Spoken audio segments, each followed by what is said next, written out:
Have you experienced sexual abuse? And have you found it difficult to navigate sex and intimacy since? Do you get the ick sometimes? And do you feel unexpectedly triggered and it feels like it comes out of nowhere? Do you sometimes feel great about sex and intimacy? It's something that you really want to engage in, but your body doesn't seem to agree?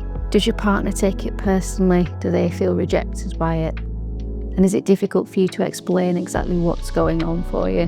Do you feel guilty about your responses? Have you ever wondered why that is? Do you ever worry that the things that you feel might not be normal and that there might be something wrong with you? You're not alone.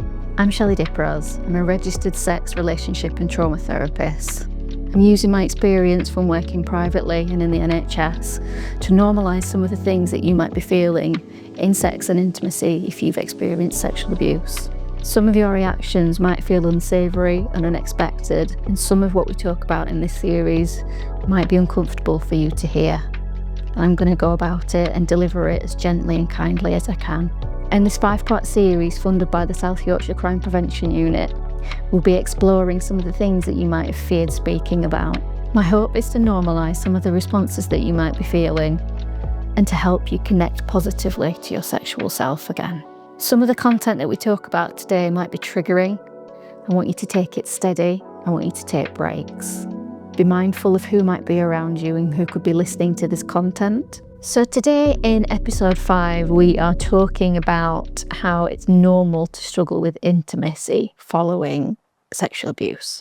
And that's relevant even when you love and fancy your partner. So if you've experienced sexual abuse and this is something that resonates with you, then I really hope you take the time to listen and consider and think about how normal that must be if I'm sat here talking about it. I think one of the things that I find common in my practice is that some people will find it quite easy to be in casual relationships, but once those relationships develop and emotional intimacy starts to grow between them, they find that intimacy very difficult and very difficult to engage in. That can look like you struggle to have emotional closeness and you can struggle with particularly intimate moments. So for instance, having a hug that's a long time, it can feel sort of uncomfortable, or making direct eye contact for a long time, or certain sexual acts. Maybe you shut down during sex. Maybe it feels too emotional. Maybe you feel too vulnerable. Maybe it feels too raw and exposed. Maybe you avoid a deep emotional connection during sex because it just feels too uncomfortable. It almost gives you an ick. Maybe being touched, looked at or loved in a certain way feels like an overload for you. It feels like it's just too much. Maybe you feel shame or panic and you just don't understand why. What's really important to remember is that love doesn't cancel trauma. One of the most common things that I see in therapy is that I will see very frustrated people who say, I don't understand why this is happening. I love my partner to bits. They're the best. They're so patient. It's the best relationship I've ever been in. But I still just find myself freezing or shutting down, and my partner gets frustrated with me. I want to have sex with my partner. I enjoy it. And then all at once, I just want to sort of pull away and it feels too much. Or after sex, I don't want to hang around. I just want to get up and I just want to leave and carry on with my day. They'll say to me, I feel really safe with my partner. I completely trust them. So why do I have this response? As I said, love doesn't cancel trauma. And whilst being in a loving relationship is really healing for the sense of self-worth that we can lose and the lack of confidence that sometimes happens, it doesn't undo what's happened to us. Feeling safe now doesn't erase the trauma of what happened in the past. They are patterns that your body learnt back then, and it will still carry them forward unless it's worked within a very specific way. Your nervous system isn't logical, it's protective, and it's reactive. It's normal for survivors to struggle with closeness. It's not because they don't care, it's because it's where the fear lives. It's where the vulnerability happens. It's where we feel that if we're connected to somebody, they get more capacity to hurt us. And so that emotional intensity, the fact that we are being loved and we can feel that we're being loved, can feel so uncomfortable. So Why can intimacy feel unsafe? Maybe the person who hurt you was someone that you trusted. Maybe you were taught to disconnect from your body. Maybe the physical response at that time was for you to dissociate. It was a way that your mind took you out of your body to separate what was happening to you. It's a protective reaction. Maybe you had to perform or act out safety or love or pleasure to survive that experience. So now when someone looks at you tenderly with care and with love, your body kind of goes, not safe. Been here before, learned the hard way it wasn't safe. It's incredibly complex. Your partner and that desire to be intimate just feels far too vulnerable for you. And this is a nervous system response. It's not reflective of how much you fancy or love your partner or how safe you feel with them. You can be deeply in love and still feel afraid at times, and that's okay. There's definitely a fear of being seen in relation to this topic. Sometimes that's what's scariest. It isn't the sex, it isn't the sexual acts. It's just about being seen, and I don't necessarily mean physically. I mean, it's about having that vulnerability on show, being exposed emotionally, having someone feel like they have power over you because you love them in return. Being emotionally naked, letting someone in, allowing them to see all of you and all your parts is terrifying. And it's particularly complicated for someone who's been through abuse. And having the type of sex which is intimate is especially challenging. It can feel unbearable, it can feel too much. A lot of my clients will say that having casual encounters is much easier for them than repeated sex with a regular partner. As soon as they start to feel any attachment, as soon as they start to feel close, as soon as they start to feel accepted for everything that they are, it becomes almost like you are completely naked, completely exposed, completely vulnerable. And so the choice to have casual sex with more than one person is preferable. And that's something that I see a lot of. It's not because you're doing something wrong. And it's not because you're letting love in. It's because letting love in feels unsafe. Because being seen feels unsafe.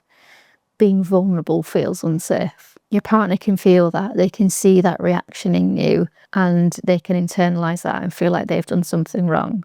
They can feel frustrated, just as you do.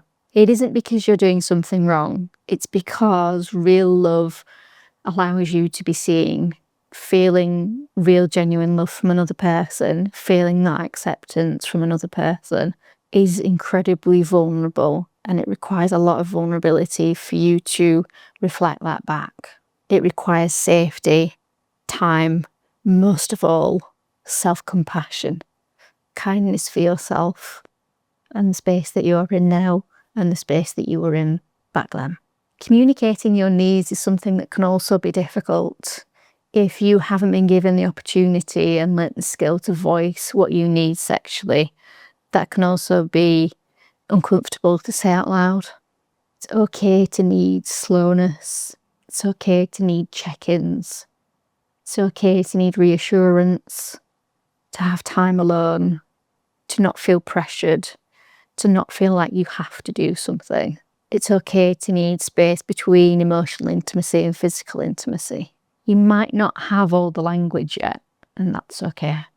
Start with what you do know. Sometimes it's easier to think about what we don't want. Sometimes it's easier in the moment to say what we don't want rather than what we do. The right partner will understand, and you don't have to explain it all at once. And you don't have to talk about what happened to you either. You can work with what you're feeling right now in this space. If you're not in a relationship, or you don't have partners, or you're not sexually active, all this still matters. Intimacy with yourself is still challenging and it's still difficult. It's just as important to be emotionally intimate with yourself, to have self-compassion, to extend kindness to yourself and empathy for yourself. You get to heal at your own pace and you get to rebuild things in your own way, and you get to figure out what intimacy means to you. Thank you so much for being here, for listening, for reflecting. Thank you for being willing to think about these complicated emotions.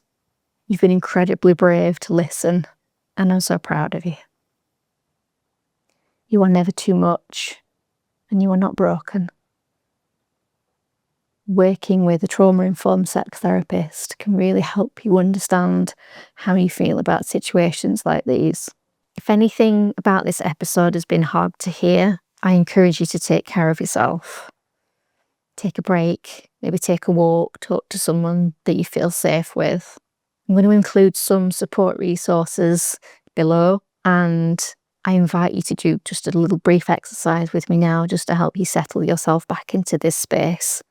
I appreciate you have got to go on with your day today, so let's get you into a nice place. So what I'm going to invite you to do right now is to just look around your space, and I just want you to find 5 things that you can see, and I want you to say them out loud really nicely. So we're just looking around, finding 5 things that we can see, saying them out loud. The reason that we say them out loud is that it's quite grounding within itself just to speak out loud, particularly when you spend a period listening to quite difficult things. Then what we're going to do is we're going to find 4 things that we can touch. So we can touch our hands, you might feel your bottom on the seat, you might feel your feet on the floor, you might feel your back against the chair. We're going to find 3 things that we can hear. I can hear the rain today, I can hear my voice, I can hear some birds singing. We're going to find 2 things that we can smell. It might be what's in the air generally, you might just smell your clothing, you might smell your own perfume. And we're just going to think about 1 thing that we can taste, which is usually the last thing we've eaten. I hope that's brought you back into a nice centered space where you feel present and you know that you're in the here and now. Thank you for listening. Go gently.